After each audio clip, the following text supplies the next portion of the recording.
Monsieur Ouattara doit à Monsieur Koulibaly de l'argent. Monsieur Ouattara, Monsieur Ouattara, président de la République, doit à Koulibaly, ancien président de l'Assemblée nationale, de l'argent.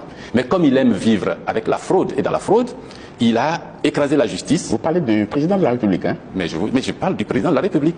Mais je suis en train de vous donner les éléments et jusqu'à présent, vous avez l'air de ne pas comprendre la gravité de ce qui se passe en Côte d'Ivoire. Je vais en campagne, mais contre ce processus-là. Je vais en campagne contre cette élection qui n'est qu'une mascarade. Et si vous décidez de ne pas vous présenter à l'élection présidentielle, tel est votre choix, mais pourquoi inciter les Ivoiriens à ne pas remplir leur devoir Madame, civique, quand moral? il y a un processus de vote, il y a le oui, il y a le non et il y a l'abstention.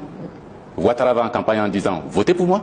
Ne votez pas pour Koulibaly, allez voter quand même. Moi, je vais en campagne en disant ne votez pas pour Ouattara, ne votez pas pour Koulibaly, ne votez pour personne, n'allez même pas Donc voter. vous faites le monopole de l'abstention finalement. Donc même si on sait qu'il n'y a pas eu d'engouement particulier pour cette campagne électorale, vous vous appropriez en quelque sorte Alors l'abstention. la question, c'est de savoir pourquoi il n'y a pas d'engouement. L'homme politique n'est pas un inventeur, ce n'est pas un génie qui vient avec la nouveauté, c'est celui qui est à l'écoute de la population.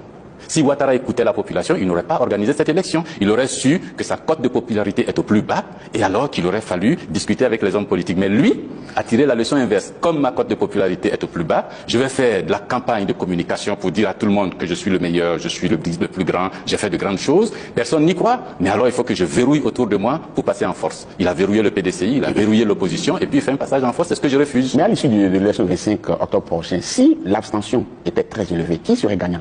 Le peuple de Côte d'Ivoire. Ah bon? Oui. Et c'est le peuple de la Côte d'Ivoire qui va gouverner la Côte d'Ivoire pendant les 5 prochaines années? Le peuple de Côte d'Ivoire est souverain. Oui.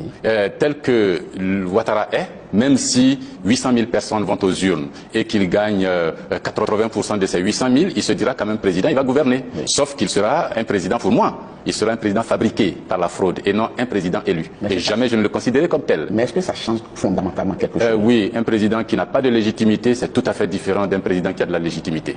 C'est la grande différence est là. Le président qui est choisi par le peuple, même s'il gagne à 51%, a beaucoup plus de poids qu'un président qui est élu à 90%, mais par un peuple terrorisé, un peuple apeuré, un scrutin truqué, des électeurs qu'on paye et qu'on oblige à aller voter.